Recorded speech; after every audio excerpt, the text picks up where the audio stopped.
Hello and welcome back to the third episode of Endeavour Explains. Today we are going to speak about the recently launched Indus Valley Report 2022. The Indus Valley Annual Report is a detailed report launched for the first time for India's startup ecosystem by the investment firm Blume Ventures.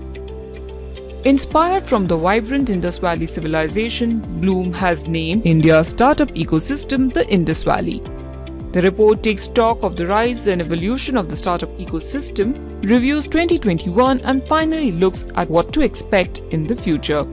The report has three sections, namely Understanding India, Understanding Indus Valley and State of the Valley 2021. Let's dive into each of these sections in more detail. Here's an astonishing fact. India has the highest number of women pilots at 12.4% of the total pilots.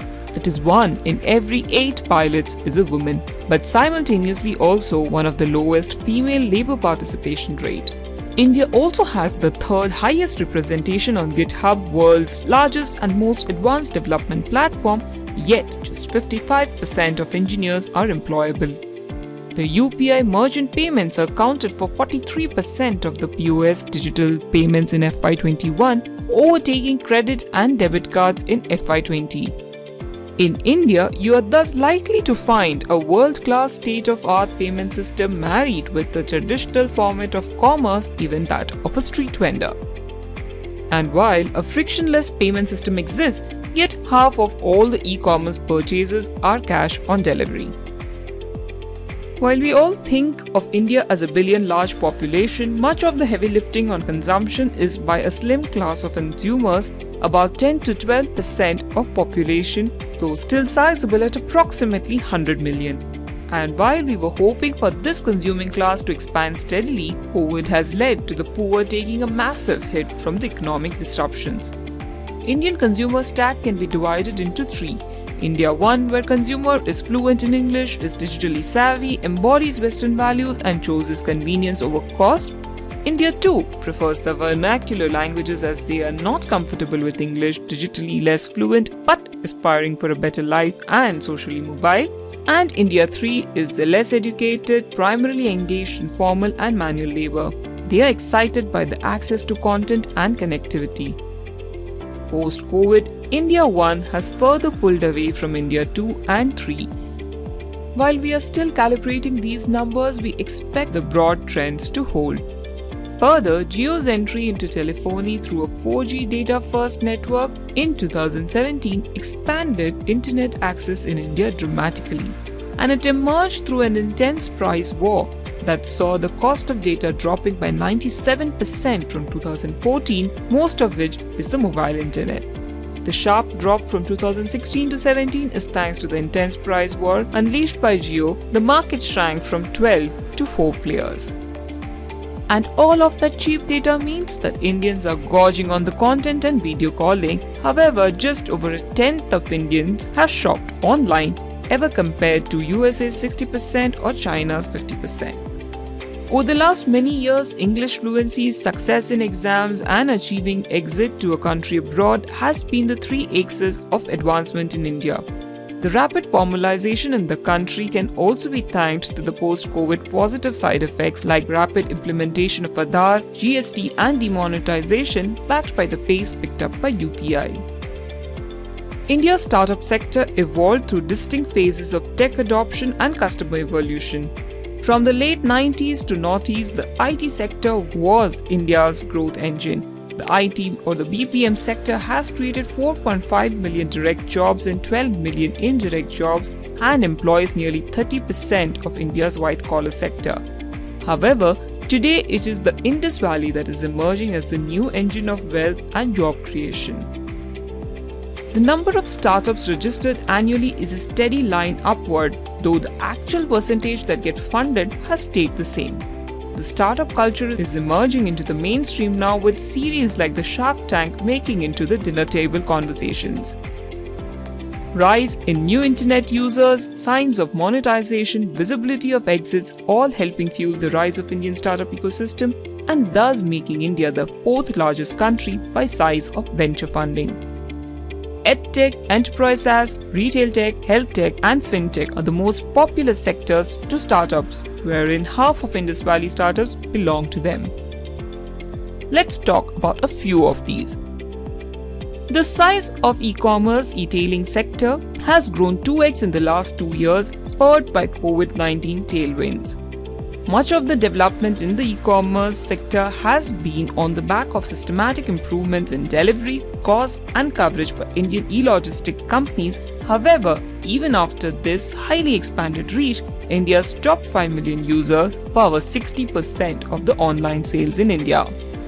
India's success in global SaaS, that is the Zoho, Freshworks, Postman, etc., is well known. Less known is a Bharat SaaS or the SaaStra, SaaS plus transaction model that Indus Valley to expand the relatively small size of organized enterprise market in India. SaaS creates the wedge and provides data to create a lending business or even marketplace. SaaS startups are the most recognized Indian tech brands abroad. They account for 12% of funding and 10% of direct jobs. Fintech startups have acquired user base and engagement in years that have taken legacy brands decades to build. And that has forced even the legacy players to leverage digital for scale. Perfect example here is Zerodha, India's leading digital broker, whereas the biggest legacy broker, Angel Broking, is at half of Zerodha's customer base today. Fintech players have built large lending books and user base thanks to the speed of disbursement as well as use of alternative user data to underwrite risk. The report primarily suggests that there are 5 growth drivers underpinning its rise and impact. First and foremost, the exceptional state-of-the-art public digital infrastructure layer that has been built over the last decade. Beyond Aadhaar and UPI, we are seeing the base layer for health, lending, e-commerce emerge for private companies to build on. The Wang trifecta, that is Geo, UPI and smartphone affordability, created a perfect storm for the consumer internet economy. India's e-logistic companies have systematically engineered wider reach, faster delivery and reduced the cost of delivery. Rise in per capita incomes led by the creamy layer, that is the top 10% of households, are driving the consumer internet economy in India. And as the ecosystem matures, there are more repeat founders emerging, wiser and fluent to the startup playbook. 2021 saw startups raise 3x the numbers they raised in 2020. Much of the funding, that is 60%, went to 42 unicorns minted in 21. Less than 50% of the funding went to 4 sectors, namely BFSI, EdTech, e-commerce or retail tech, and food tech. All of these sectors benefited from COVID tailwinds and saw a fair number of startups entering the unicorn decacorn territory. For example, China's 80% drop in EdTech funding due to the government regulation saw growth funds looking at Indian EdTech players. India birthed more unicorns in 21 than all previous years together. Barring the 5 global SaaS players, the rest of the unicorns all ride on the Indian consumption story. For all the noise, all of the unicorn valuations are an insignificant share for the overall market capitalization. Tech IPOs from Zomato, Nykaa, Paytm created buzz and excitement in a booming IPO market.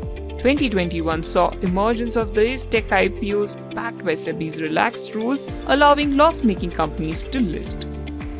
Thus, 5 posing functions have been instrumental in shaping the evolution of startup ecosystem in India. A low per capita income economy with a small but evolved consuming class, a 2-track consumer market, a relatively affluent westernized India 1 market and the emerging wallet-thin vernacular India 2, each calling for distinct business models to meet their needs. A sizable, high-quality tech force, comfortable in English and who wouldn't be out of place in Silicon Valley firms, an undersized and underformularized enterprise space, and an overdeveloped venture plus startup ecosystem. In addition, COVID acted as an unlikely forcing function in the last couple of years, speeding up digital transformation by as many as 3 to 5 years in industries like EdTech.